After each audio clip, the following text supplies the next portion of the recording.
Hi lovelies, welcome back to my video. Today I'm going to share with you something very important. This thing is very important to me, and if you know me too well, you know that this is something I always talk about. Yeah, I always try to tell the people around me, the people that care to listen, this particular thing. And what is that thing? Please, I beg you with everything you consider sacred, everything you hold dear to your heart, I beg you, make sure you have the number of kids you can comfortably take care of.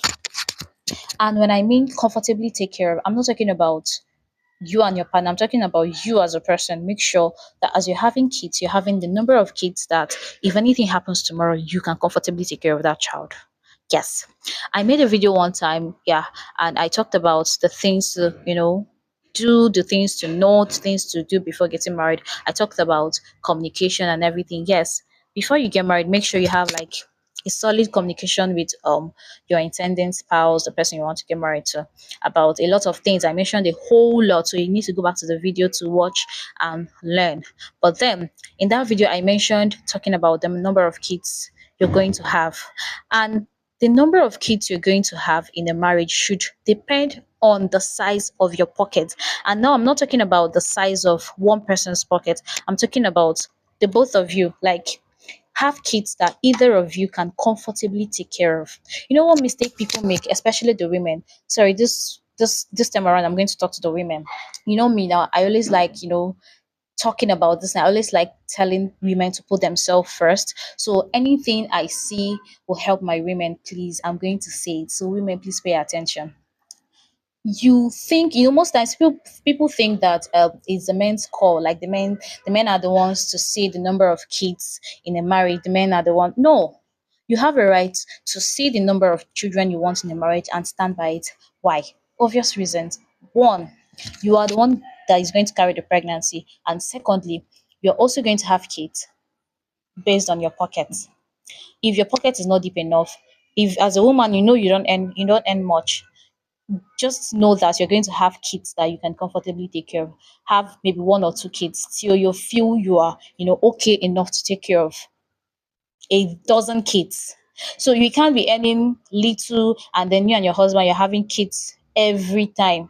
If anything happens to your spouse, if anything happens to that marriage, of course, most men don't even give a hoot about their wives and their kids. So you're going to be the ones saddled with that responsibility of taking care of that child alone. So please, I ask you, do you have the resources, or are you just going to keep popping babies for your spouse, and then if something happens, you expect other people to start taking care of a child for you? No.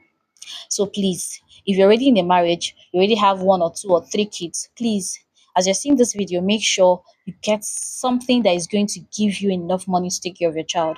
Because if you're for the people that already have spouses that are well to do, if you're focusing on maybe your partner's money, or maybe because your partner is well to do, if your partner can take care of your children, you feel there's no need, working your ass off or making enough money to take care of the children. After all, the man is taking good care of the kids. Life is not black and white. Anything can happen at any time. That's your energetic, bubbly husband that is full of life this minute can drop dead the next minute. So what happens when the sole provider, the one taking care of the house, dies? What are you going to do? How are you going to take care of the dozens of kids you have? Okay, another angle. What happens when the love of your life, the man after your own heart, your ride or die, whatever you could call it, what happens when he decides to leave you for another woman? Or maybe he decides to abscond or disappear to God knows where. And men, especially in Africa, 80%, because the law and everything is not so strict with child support and everything. So like most of the men, I don't know the statistics, so I'm not going to use a particular statistics, but most men, when they leave a marriage or when they leave their family, they don't take care of their children. We have a lot of deadbeat fathers. So what happens when that your once loving husband decides to leave that marriage or to leave you? You be the one taking care of the kids. So what happens to you and the numerous kids you have? That is why I keep stressing on this thing. I'm not saying you should not have kids. I love kids. But please have the number of kids you can comfortably take care of. Makechi.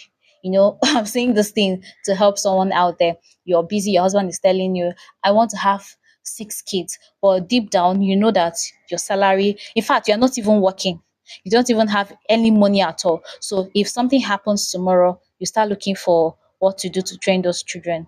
So please make sure you have the number of kids you can comfortably take care of. You know me, I always use myself as an example. I always, try to, talk about myself, use myself as an example. So you don't let these things happen to you before you learn. Learn from other people's experiences. You don't need things to happen to you before you learn. Myself, I got married like very early. I got married when I was 22, 23. When I was 7. So I was 7, I was jobless. Yes, I was okay. I had a job, but it was, NYSC. So I was posted to a school and I was just receiving the normal alawi. So basically, I didn't have a job. I was just doing NYSC when I got married. I know, typical. I got married and I wanted a child. I loved, to have a child immediately. I didn't want to like wait. I wanted a child like as in the hot sharp sharp.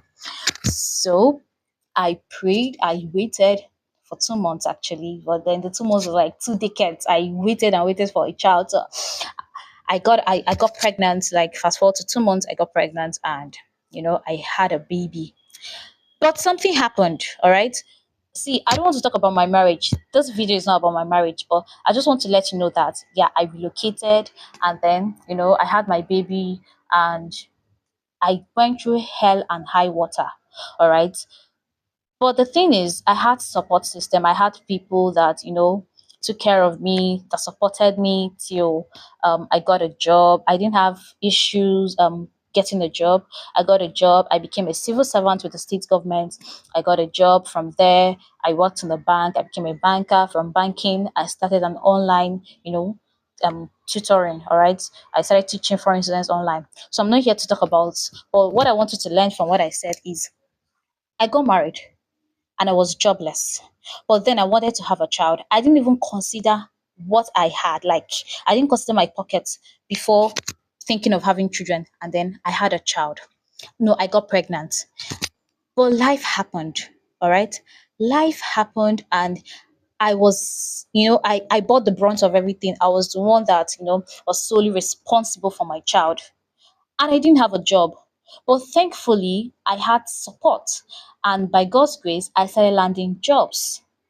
So, what happens if, okay, I had just one child, though, just one child. And I know what I went through, the whole expensive taking care of a child and everything.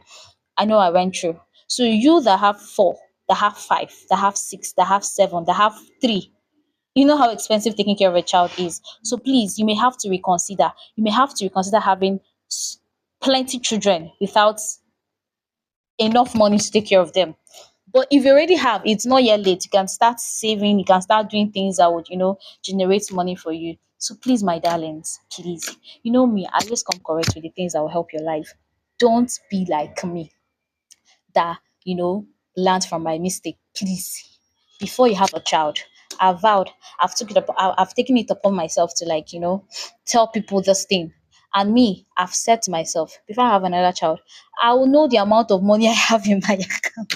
It's not just having money in your account, like steady, have something that will give you money to take care of it. Because children, training children is not beans.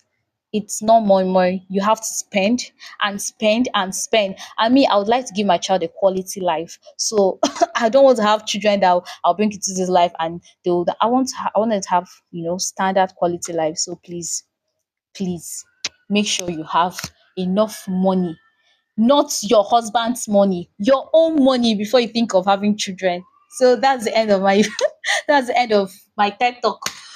Make sure you do something about it. Make sure you have enough money to take care of a child.